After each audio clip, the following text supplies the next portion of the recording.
Sorry, my camera keeps stopping and lagging, so I'm gonna try this again. I'm gonna be reviewing the Nightmare on Elm Street franchise, and I just want to show you my Freddy replica glove real quick, if I can get it on. Uh, it looks like this.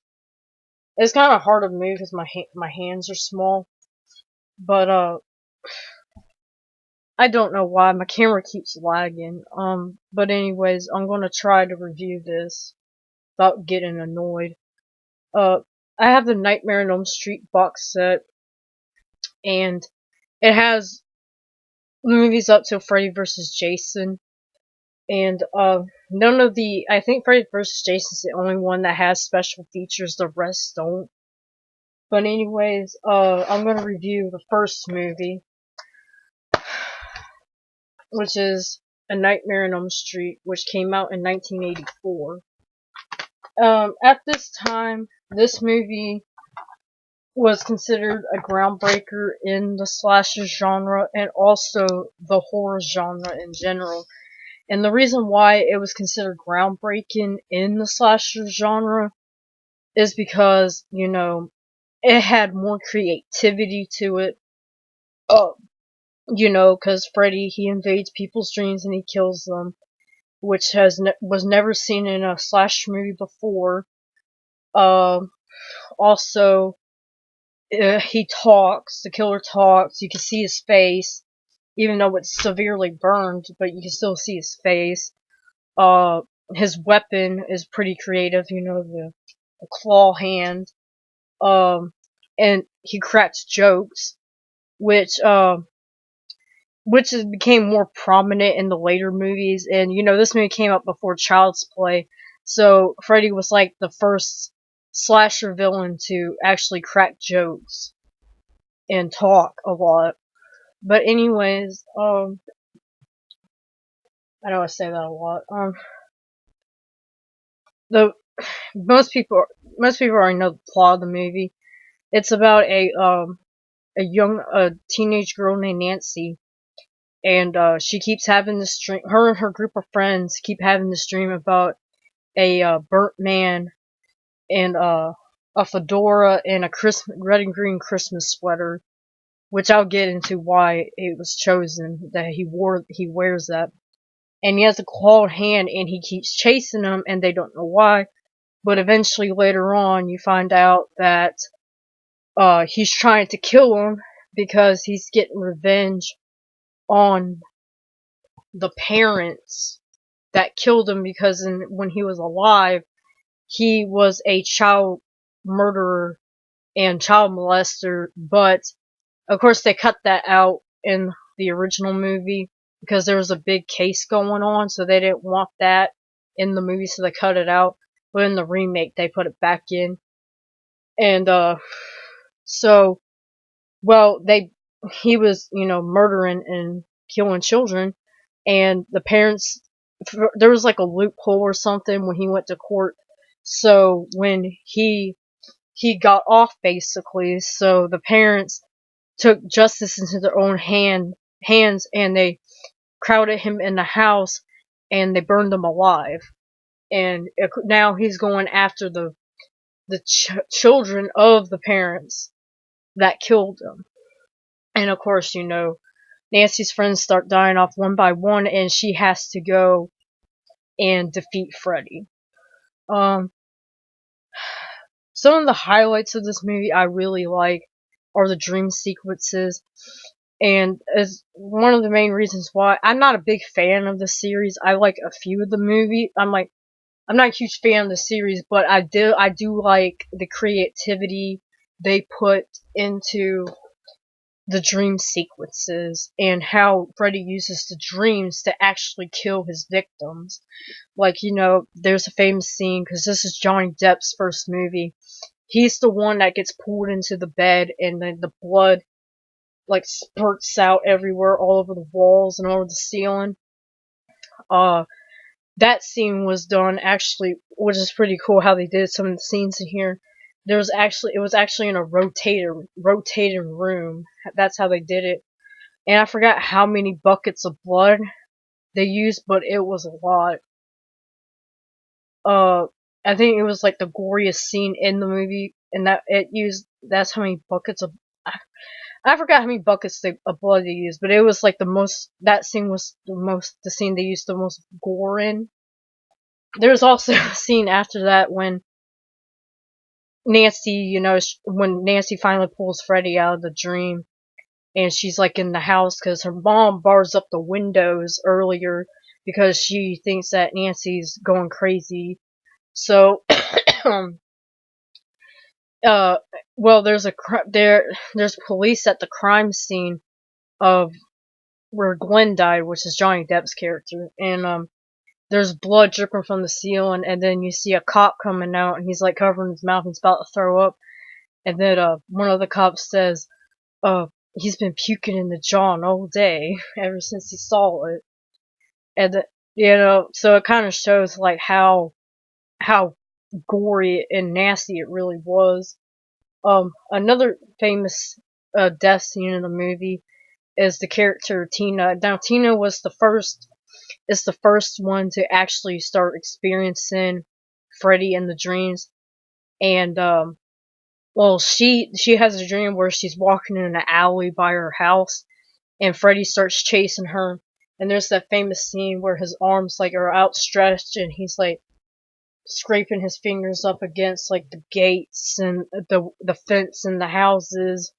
Um, there's a famous scene where he cuts off his fingers and there's green blood spurting out, and she says, "Please God help," or "Oh God," and then he goes, "This is God," or yeah, and then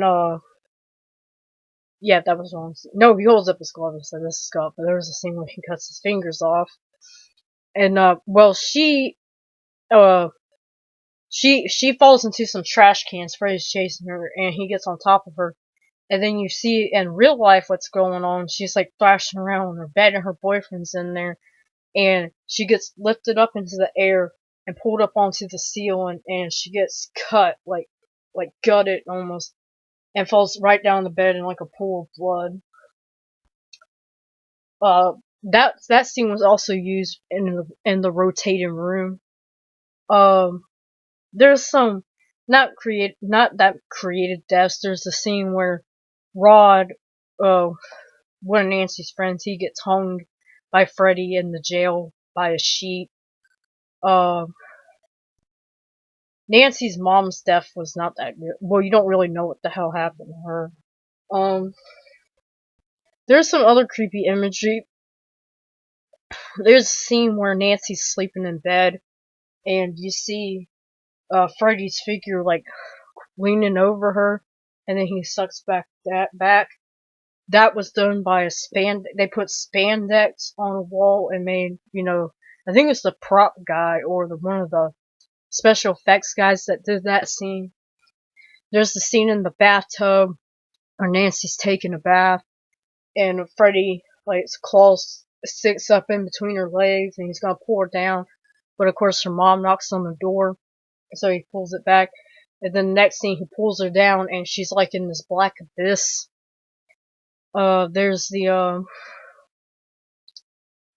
There's a creepy scene. I've always found this scene creepy at the very beginning in Tina's dream where she's running around in the boiler room.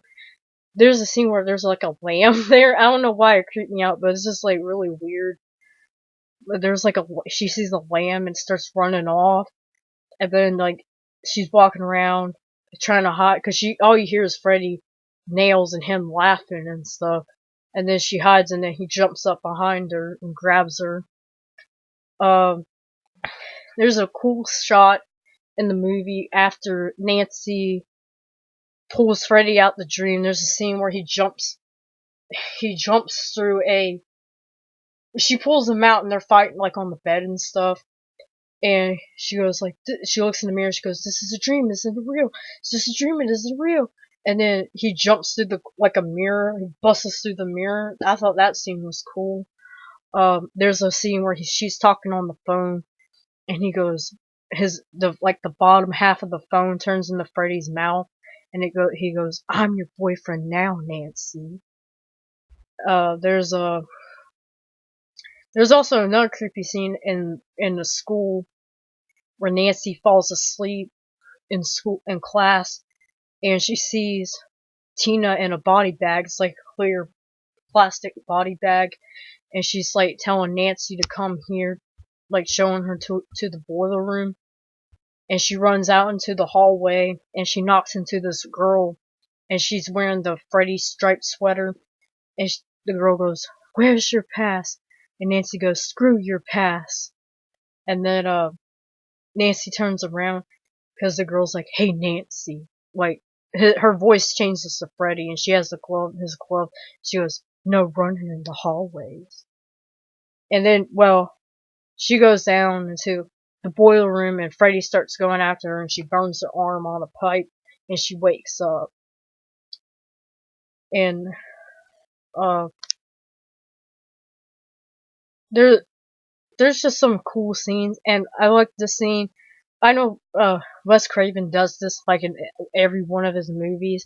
He has to put a booby trap sequence in it, because when Nancy pulls Freddy out of her dream, she sets up a bunch of these booby traps. And he's done it like in The Hills Have Eyes, Last House on the Left, People Under the Stairs. That's like his I guess like his motif in his movies. But there's like just some cool like contraptions she makes. Like there's like a sledgehammer that comes down and hits him in the stomach. Um, there's a cool scene where he gets set on fire and he's like chasing her around the house. And there's also that one cool scene where she's running up the stairs and like the stairs starts changing to like this goo.